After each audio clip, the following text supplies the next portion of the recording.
Explaining Operation Barbarossa from June 22, 1941 to December 5, 1941. Operation Barbarossa was the German plan during World War II to invade the Soviet Union. This began in 1941 after the campaign in the West against France ended. German troops were moved to the Soviet Union's border where they attacked. During the operation, they used the strategy of blitzkrieg, allowing them to move much faster. Even though the Soviets were well equipped, they were not ready for the force and power of the German army. The Germans made their way through the Russian landscape quite quickly. They didn't just invade through the German-Russian border, they also instigated a war between Finland and Russia, which would be known as the Winter War.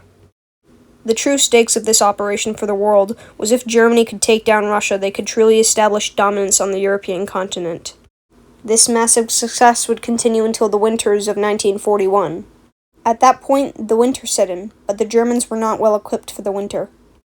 Because of this, German military officials wanted to retreat from Russia, but the no-no mustache man told them to keep going. So instead of retreating, the Germans set in for the winter. Unknown to the Germans, the Russians were getting ready by mass-producing things like tanks. When the fight continued, the Russians were ready.